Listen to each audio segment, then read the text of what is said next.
Okay, so right now I've got the beef arm roast that we talked about. I got the fire ready to go. She's pretty nice and warm. Just drained the blood out of this dude. Good thing that I like to do is try not to put too much water, if at all, any water on your meat. I learned when I went down to Austin, a lot of these guys, when they smoke their food, they kind of leave it out the day before. Let it get to like a room temperature. There's a lot of science to that side. Can't say I understand too much of it just yet. I'm sure if I read some books, somebody would be able to tell me, but I'm not all about that. If you are to read some books, a recommended one I would do is a Barbecue Manifesto by Aaron Franklin. Good place. I've eaten there at his shop. It's amazing. You wake up 9 in the morning, they're serving you beer by probably about 10 o'clock. Door opens at 11 and they're sold out by 2. Just about every day from what I understand. It's a great place. If you're ever down in Austin, it's a must go to. Really good food. So first thing is first, look at this guy. He doesn't seem too bad. There's some stuff I'd like to take off of this. If you can, use some scissors a lot of the time. Like when I cook chicken, it's much faster and much easier just to cut and trim with scissors. Most of the time you get it, it's kind of cold. You're not able to actually thaw it out. But, and that's even better. Scissors work great when it comes to trimming your meat.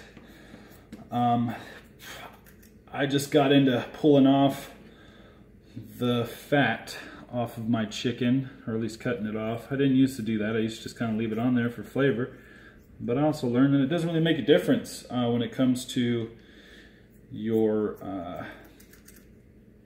the juiciness of your chicken. If you cook it the right way, you don't have to worry about that. With this guy, this is my first time cooking one of these. I've never done a beef arm roast, so we're going to be learning this guy together. Good thing to do, put a little bit of, I've just got an extra virgin olive oil. Put a little bit on there before you set your spices. Just kind of adheres to the meat a lot better. Don't be afraid to get dirty with this stuff, man. It's kind of nice to be one. Love the meat. Get a good feel of it. It kind of lets you know, once you kind of get your arms, or once you get your hands on meat, you actually learn the textures a lot better on when it comes cooking time. You know, you can notice I've done a lot less of relying on timers and heating elements to see where my meat stands, because I try to understand, or at least visually, and get tactile feeling of the meat and just understand it better. I try to stay away from a lot of assisted components when it comes to cooking meat. They're not, you'd be surprised how much just paying attention to it will get you, rather than relying on other instruments to cook your food for you. So I put some olive oil on there. I've got this rub that my grandfather showed me how to make a long time ago. Shout out to J. Bruce Hoover. We'll be putting some of this on here. A good rule of thumb, man, you know, is I like having larger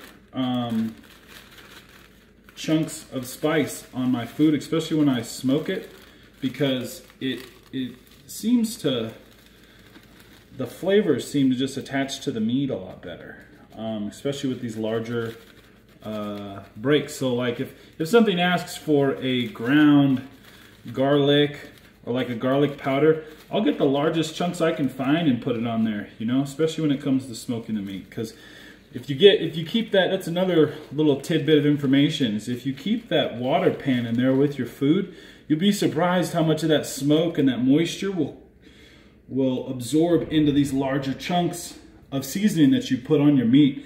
And it just comes out just a way better, it just looks even better too, because it comes off, you just, You want to know what all those seasonings are. They taste amazing, and you kind of get different crunches and different, you actually get the flavor of the wood, and it attaches to your seasonings at the same time. It's awesome, man.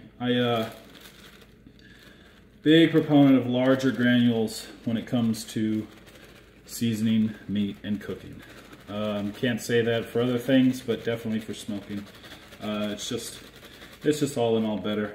Some of the stuff in this seasoning, a little bit of a family, or at least a trade secret, but some of the regular stuff in here that kind of gives it an interesting coating right now is there's a little bit of brown sugar, some cumin. I know the seasoning's kind of from a place in Baltimore that my grandfather got the ideas from. But there's some brown sugar in there, there's some cumin, some larger granulated garlic. The biggest salt that I can really mess with, because if you get too large a granule of salt, that's one that might not be the best idea to have, because those little rocks, man, you get to biting into those, and I just don't like that crunch. So that might be the exception to the rule, is salt. If and when you put salt in, try not to get too large on the salt side. It just, I don't like it. Other people might, not my deal. But the other side, I'm gonna cook this roughly around 250. I'll do that for 2 to 3 hours. I'll get eyes on it and literally feel it. I'll pick it up, see if the meat is starting to tighten up or not. And if and when it does, hopefully it does, we'll wrap it up with and throw it back in there. I'll leave some. I'll put a list of ingredients that you're gonna want next to your smoker while you're cooking. One of them is apple cider vinegar. Something I learned when I went to Kreitz, and it was also at Franklin's, but he didn't talk about it there. Kreitz down in, I think it's Lockhart, Texas, beautiful place. They've got smoke cathedrals out there, just bigger than churches, man. They've got these huge draft systems that run through the whole place, and the walls are saturated with smoke. It's an awesome place to go.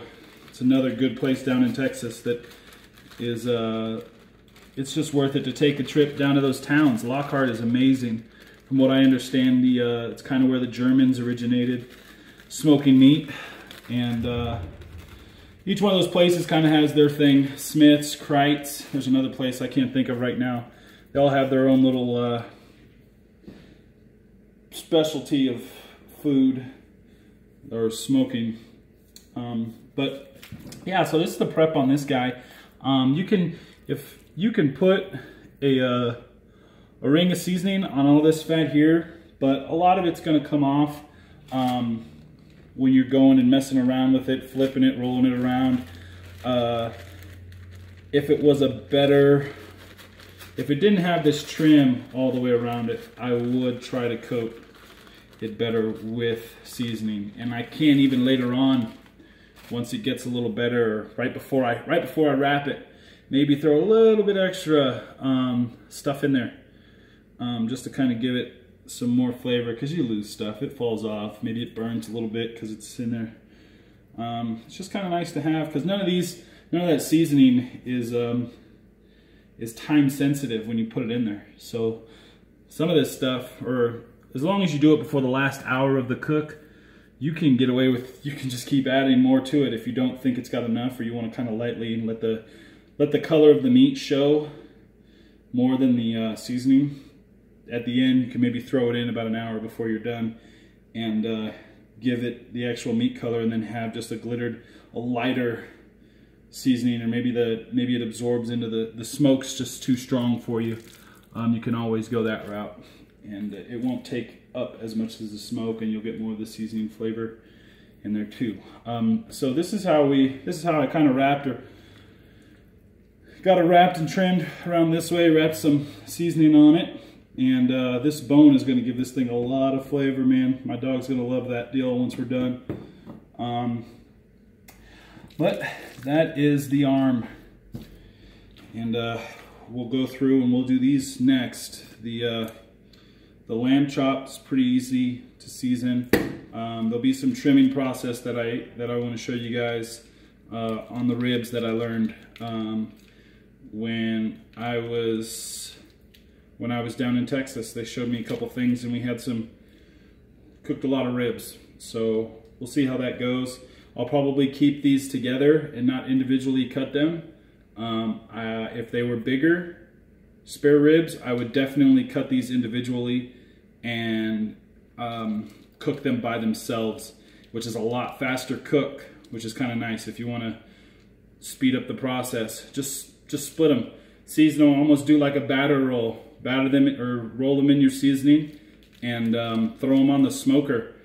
And as long as you've got that water pan there, you can cook these really fast because it won't dry them out like it normally does if you cook them really quick at a higher heat. So that water pan can be your saving grace. I can't stress it enough. I don't see a lot of people use them that are at-home cookers. You see other places use them, but it's just kind of something they just write off as just an assumed idea. But most people don't. Most people don't do that.